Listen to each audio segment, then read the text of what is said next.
Howdy, y'all, and welcome to the EEARSS podcast. I am Alligator Rob. I am joined, as always, by Miss Cindy and Mr. Bill. How are you guys doing? Doing great. We just had this weird conversation. I remember Horton being an invisible elephant, and Cindy had to remind me that Horton was a who, or Horton saw a who. No, Horton is an elephant, but he is not invisible. Was he a red elephant? Was he a big red elephant? No. Are you thinking about Clifford the I think big I'm red getting dog? Clifford the big red dog and Horton the who. Yeah. Wait, was Horton a who? No, Horton heard a who. Horton heard Okay, a who's a thing, though. That's true. A who is a person. It's a person. A tiny person. And a person is a person, no matter how small. Is that part of it? Right. That's the whole point of the book. So was a who actually a person, or was it one of them furry-looking Dr. Seuss things? Because it was a person who's in a Dr. Seuss book, so therefore it's a fuzzy would be thing. A fuzzy thing, yeah. Cindy Lou Who is a who. That's a fuzzy thing. It's a tiny person. That's a person. Yes. Okay, I'm learning things as we're going here because I have no idea right now. I always thought they were like fuzzy creatures from other planets or something. Of all the debates I thought I would have today, this was not the one I woke up and They do have planned. their own world. They do have their own world that they're in. But Dr. Seuss makes worlds. Copy that. He does. All right. Well, any storyteller does. Any storyteller will come up with a world and invite you in to tell you a story. I do it many times a day. Yes. See, there you go. I don't even mean to half the time, but sometimes I do. Yep. All right. So you guys ready to jump into this? Let's do it. All right. So today on the podcast, we're joined by a lady who's been a business mentor to me and to a lot of people. Pretty spectacular woman. We're just going to call her Miss Julia and leave it at that, who runs Breezeway Business Plans. Thank you so much for being here. Well, thank you for inviting me. It's an honor, and I just want to tell you that I feel like I just failed the initial cognitive test because I had no clue what any of you were talking about. It's fine. Neither did Frank. Yeah, okay. Exactly. It's okay. We had no idea what was going on either, so it's quite all right. Okay, Yeah. I'm in good company. Yeah. Oh, yeah. So tell us a little bit about you. I know, so you were one of my professors for my biomedical degree a handful of years ago when Cindy was my lab partner way back in the day.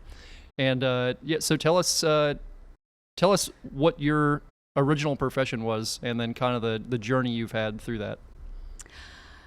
I started out at the age of 5 helping my mother with my grandmother do a gastrostomy tube into the stomach, do the dressing change, and she poured alcohol on my hands so I could hold the dressings, and at that moment I knew I was going to be a nurse. So for the next 5 years my mother had to sew nursing uniforms for Halloween because I kept growing each year. So when I got to school I knew I had to be a nurse. So I went to nursing school, got my bachelor's. First job was as charge nurse of a burn center that took patients from 5 different states. And that was the beginning of my critical care experience. And learning very, very quickly that all patients bleed red and pee yellow. And they all deserve the most exquisite, comforting care you can imagine. And so that formed my ethics and going forward. So I continued in nursing. And then one day, I gave a presentation at the college, and here's another cognitive challenge. I finished the continuing education courses for about 40 nurses so they could get credentialed by the state for those continuing education courses. And the dean came up to me and started introducing me around the campus as the new paramedic instructor. And I said, but I never called you. I never applied. She says, yes, you did. And I said, I would have remembered that. So she kept introducing me around the campus in Cocoa. And I said, what do I do? And she said, don't worry, I'll help you fill out the application. And that's how I got the job teaching in the paramedic program. Wow. And then health sciences, and just continued teaching. So that fostered my love of sharing information in a healthcare environment. So that led me to meeting Frank, who was one of, I always say, the best student that I ever had in 7 years because of the way he approached me the first day of class, his attendance, his attention in school, and the fact that he brought in an alligator skeleton when we were talking about the endocrine system in first responder class, I believe. and he went over that skeleton. Well, after that, I had 100% attendance from the other students because they wanted to see what Frank would do next. Story of my life, pretty much. So pretty much. What kind of crazy stories Frank going to tell today? Yeah, exactly. So that just segued into wanting to continue sharing and meeting other businesses throughout the last 16 years. And I started doing business plans for them and started meeting other businesses and other content experts to help businesses. And that's where I am with Breezeway Business Plans. And it's a joy to be able to inspire, to educate, and to provide that peace that all new business owners want to experience. So you had this you had this long career in nursing and taking care of people. How do you translate all that experience and all those things, from nursing over into doing business plans? What's something you grab from that you transfer over?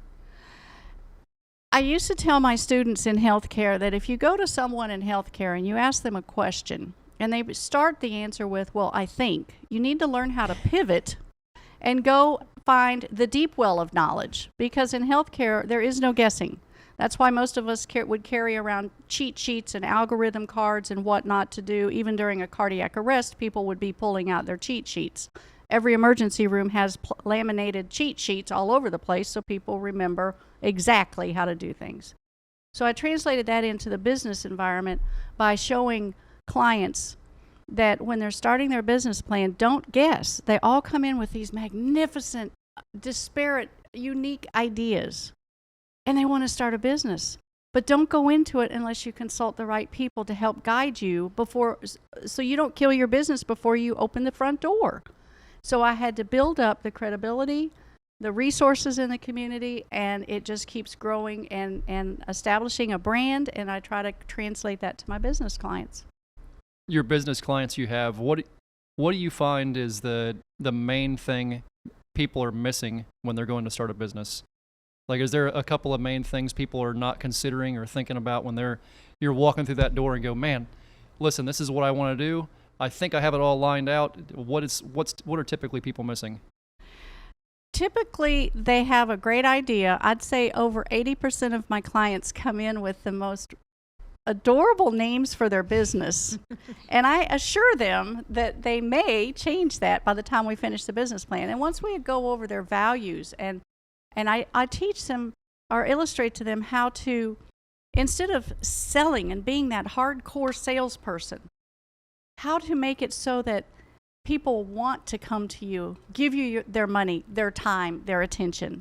They can't wait to do business with you. So that's what I do, is the 180 head pivot, to think of it that way.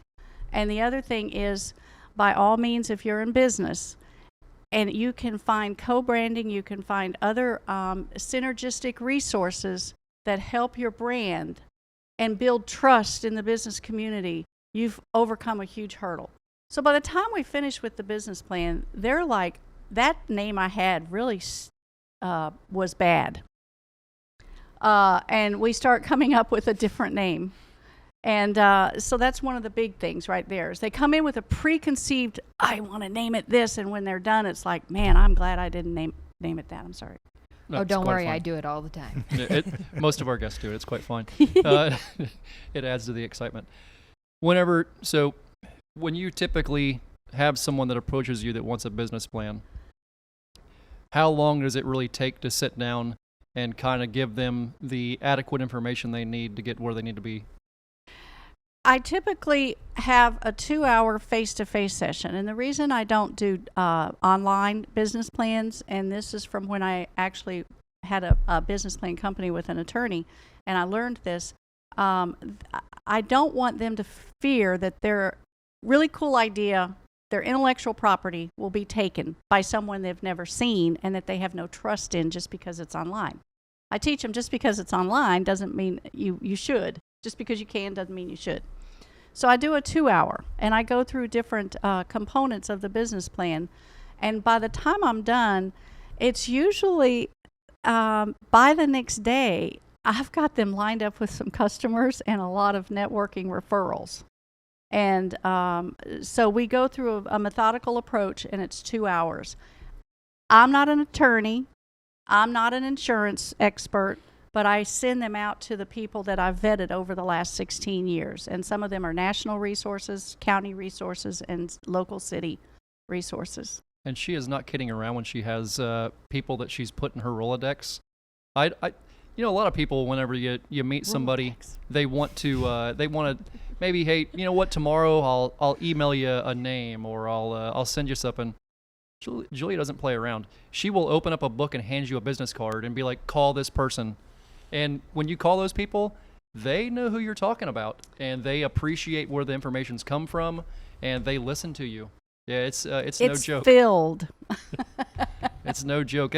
There's something to be said to that. I mean, everybody's got points where they collect business cards and things, but to keep it all organized and be able to drop a name and information on a dime, it's very special. Well, it's fun and it's easy to be a name dropper if you're dropping the right name. So I try to vet people and make sure that they're not going to taint the pool of the already existing reputable businesses and connections. And that, in turn, draws more people that want to be a part of my sphere of influence, you might say, because they trust that I'm being very cautious with that. So now, is there, in your time that you've been doing this, is there something that kind of stands out as a success story, something that, that you're really, really proud of? Or you mean a business in particular? Yeah, or just, something that went really well, and you kind of point to as a success story that's... Yeah, business maybe you help direct. One you've gotten to watch, from start to finish. Well, to be honest with you, when I first met Frank, we sat down and we talked about business plans at some point, and we've been doing it, all along. Now, we never did sit down and do the 2-hour session, but we did do probably an hour, and we've talked extensively. And of course, we all know he's a global success. But I actually have a lady that I did a business plan for, and she was a home chef caterer. And now she got the gig at a local college, and she's running the cafe and has her catering business. She's not allowed to say the name of the college because there's branding issues, and you can't do that. But hers is Andy's Kitchen and Catering, and she's here in Brevard County, and boy, does she do a great job. So I consider her a success. There's so many businesses, though. I can think of many people that I've sent your direction, and whenever I hear from the person again, they go, dang, Julia's no joke. Like, she's got every contact and had every question I had. She had not just an answer to it, but an answer and an explanation of why. And more than just pushed me a direction, told me why to go that direction, and really walked me through the whole thing. And which is, I don't think that's typical in any kind of business anymore. You'll call somebody and ask them something, and you'll get a number, or you'll get maybe a one-line answer. You give people a paragraph that ends up turning into a whole book. I mean, it's different. Well, I try to give them enough options so they can make informed decisions. I try to help them think outside the box, because that's one of the biggest words and feedback that I get, is that I think outside the box. And the only way I'm able to do that is because of the diversity of all the businesses that I have worked with.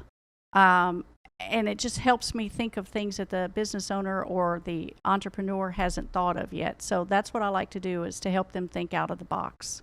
And by doing that, it helps them become, let's say, for example, that there is a hair salon, and there's 100 hair salons in one zip code. How do you make yourself so exclusive and so desirable that people want to dress better? How do they want to spend more money? They'll wait in line. They'll do whatever to get your services. So I try to help these businesses address those issues to make themselves different and special and more unique. It's called a unique selling position. I know you've been part of several different groups, too, that have different businesses and areas that have kind of come together and tried to do their own marketing between each other and talking and networking. When somebody gets together to do something like that, what are some of the biggest, what's some advice you can give to them?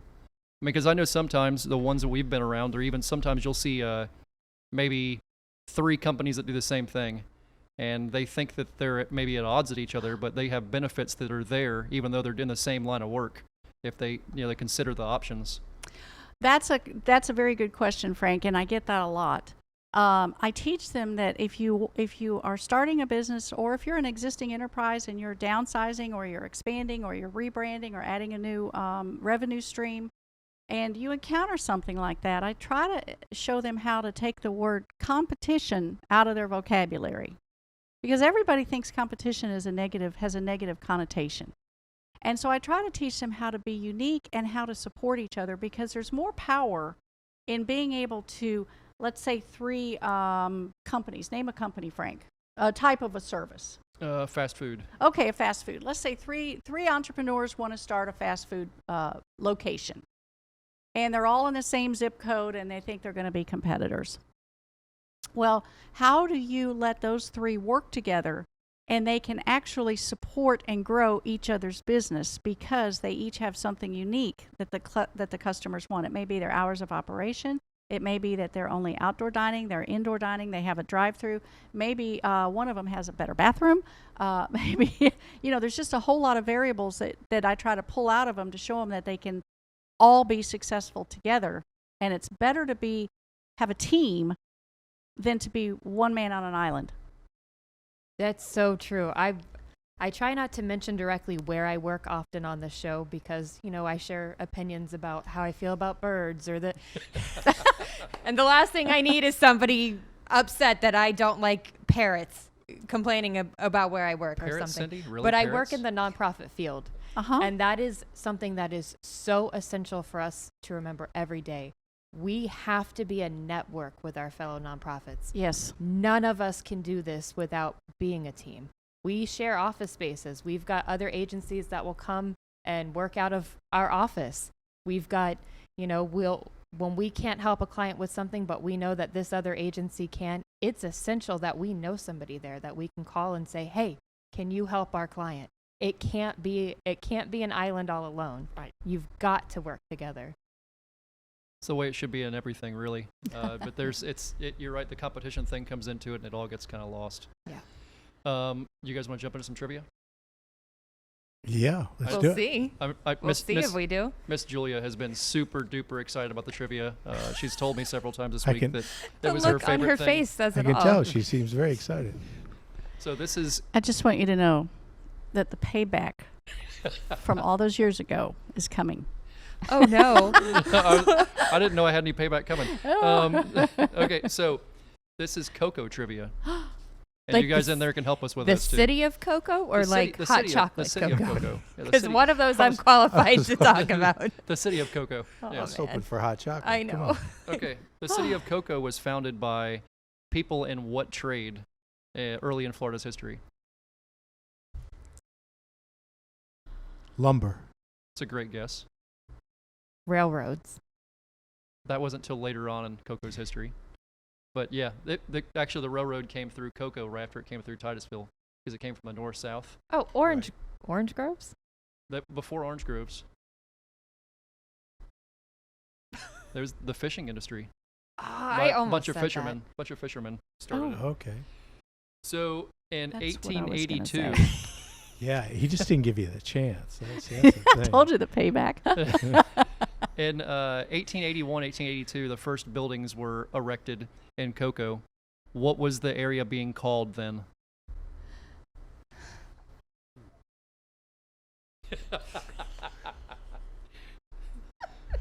That's really good. Let's see. Think Oh. it makes sense. What was it being called then? This was It makes this was sense. part of a question from Tara last looks like she season, knows wasn't in it? there. It was too. not. It was not. It was not. I got a feeling. No, this is that not. It we've was. heard This is not before. Mosquito County by any means. I I was was going Yeah. to say gonna say that. Mosquito That's City. my default answer It now. is something city. It was something city. It's okay. something. It's 3 words that ends with the word city. It is Indian River City. Oh, Indian It River was City. originally- Really? Yep, Okay. indeed. Okay. And then Huh. It's on the tip of my tongue. Can we get into something that's happened in the last month? Indian River City was unacceptable to the U.S. postal authorities, who claimed it was too long for use for a postal mark. Oh. So they there we- changed it to cocoa. Okay. Good. Had to be cool. Anybody know why it was changed to cocoa? That's actually a pretty cool story. From my understanding, that when people that were fishing and like doing trade up and down the Indian River would come through, there was an older woman who lived on the coast, the kind of the coast of the river there. It would bring them out hot chocolate, so they would always yell "Cocoa, Cocoa," and the lady would bring them out cocoa. Oh. I well, there we love that go. so much. So there is a merger between hot There cocoa There and the is- city. we did get there. Whenever you said that, I started laughing. I'm like, that's kind of true. We Good got for it. you, Cindy.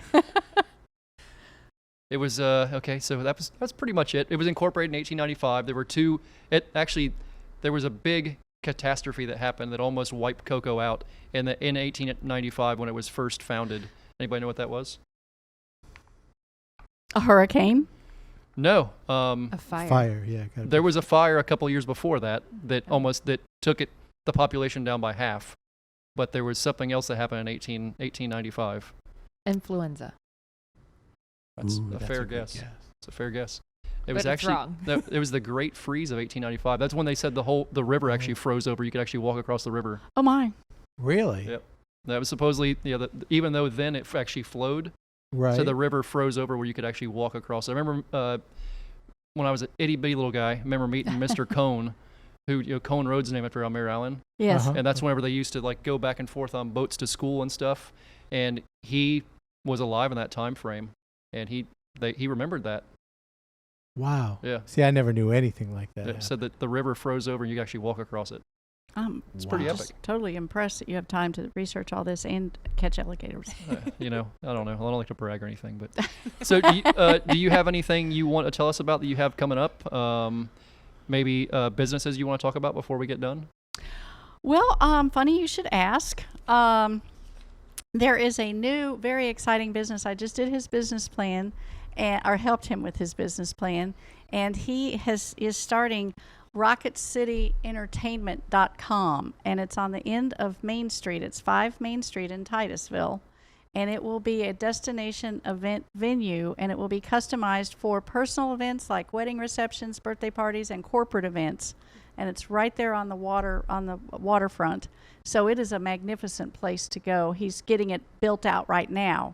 Actually, for the launch the practice that happened a few days ago, there were hundreds of people there watching the launch, and there'll be even more on Saturday when it goes up.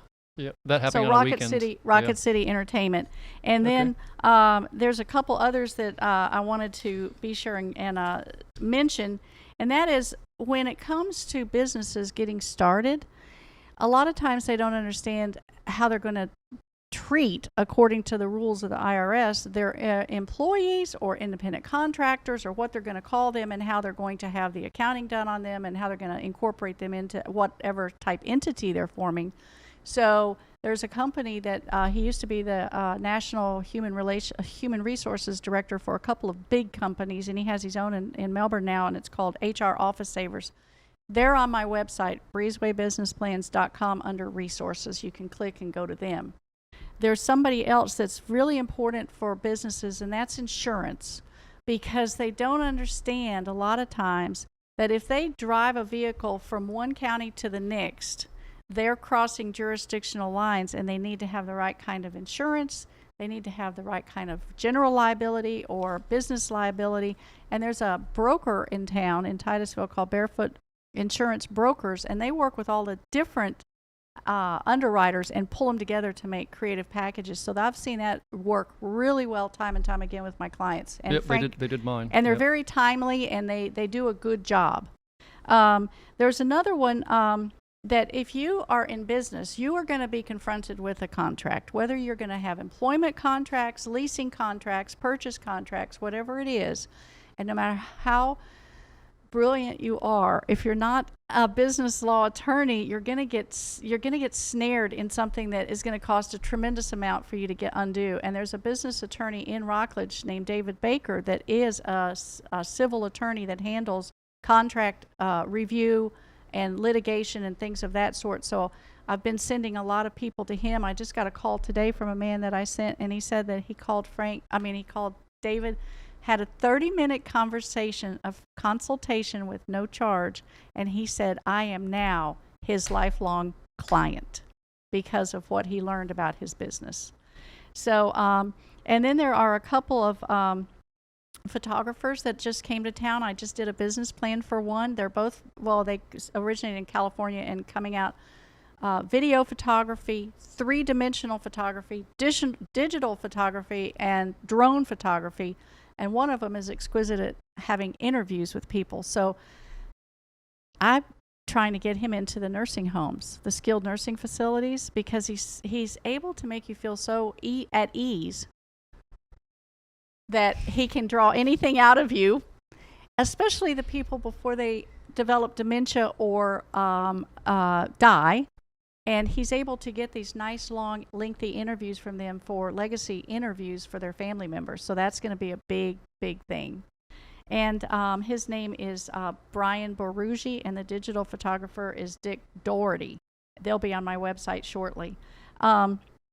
Marketing holders, I wanted to tell you something, and this is how you build a business and how you build credibility and how you build customer loyalty. The owner of Marketing Holders, Artie, they're a big manufacturing facility in Mims. They do custom acrylic work, all of the boxes and wall displays for businesses and personal home use, 60,000 square foot warehouse. He called me last week and said, do you know any of this? Are you still working with the small businesses? And I said, well, that's my business. Yes. He said, I want to empty this out and I want to give it to you to distribute to all these businesses. They can't afford this kind of stuff. So now I've got access to all of this stuff. So I sent a business there with a big trailer, forklift. They're going to be getting stuff out for them. I'm taking a bunch of it to the Chamber of Commerce. By the way, the Titusville Chamber of Commerce, their leadership team is so young and exuberant and forward-thinking, it's crazy. I just joined it, and I am so impressed with them. So on February 9th, they'll be having their Power Hour lunch from 12 to 1.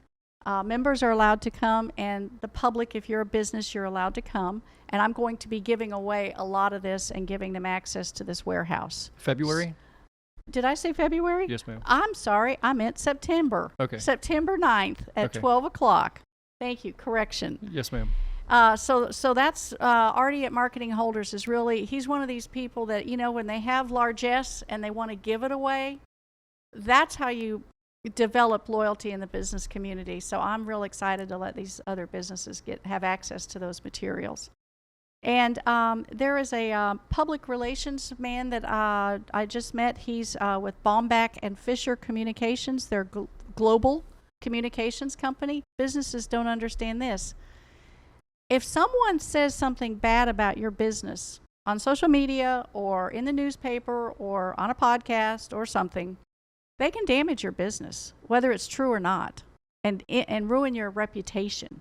And that's his firm specializes in that, along with other communications skills. So to know that they have access to all the media throughout the country is also a big thing for small businesses. So he wants to focus on the small business community in Brevard County and help these businesses out. So those are the types of places that the types of businesses that I've been working with and trying to help introduce the new ones into town and get them networked with the other ones.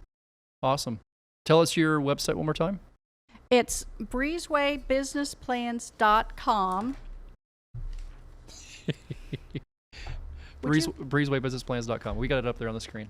Oh, good. Just back up here in case technology fails. Yeah, Breezewaybusinessplans.com. You Okay. can reach me there. Go look at the resources. One of the big ones is that I really believe that helps with branding and credibility with a business. And I've done this for several, and it just pays off so well. You can become, if you're eligible, a drug-free workplace. National Drug Screening, the president of National Drug Screening, lives in Melbourne. I've worked with him over 15 years and sent multiple clients to him. And he was at a networking meeting, Frank, I don't know if you were there, and he was a guest speaker. He said the state of California was one of his clients. So that's pretty cool, you know. But he can help your business become a drug-free workplace if you meet the criteria. And according to the test results here, I meet them because I'm not doing any of those drugs. But so even a single member LLC, I carry it as proof, man. So even a single member LLC can be a drug-free workplace. And what does that do? It can reduce your workers' comp premiums. It can attract better employees that want to work in a drug-free workplace. And it can bring in more customers that are willing to be in an environment like that. Real quick, I bought in with a land clearing business. And I immediately decided to make them a drug-free workplace. Now, in the construction trades, that's kind of unheard of.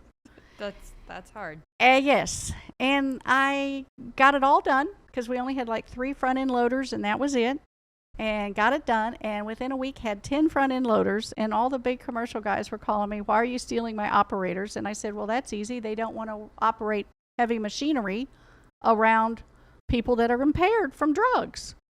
And so we got a real good discount, 5% on our workers' comp, and had real good skilled operators on heavy equipment because we were drug-free, which is unheard of in construction. So that's one of the things, one of the resources on the resource page. Awesome. Yeah. You guys got anything interesting going on this week? Which is actually next week. Yeah. You got anything interesting going on next week? I'm hoping for uninteresting. I'm hoping for quiet, calm hibernation. That's what I'm hoping for. I absolutely hope not. I start calling. Well, I would have already called my first game at this point by the time someone airs. That's right. Yeah. That's right. The voice of the Terriers. Yeah, should be exciting. Looking forward to it. I'm following a pretty good legacy on that one. I guess some guy that used to do it. Thank you so very much for being here, Julia. We really appreciate you. I guess we'll see everybody next week. Thank you very much for your time. Thank you. Catch you all later. Thank Bye-bye. you. Bye-bye.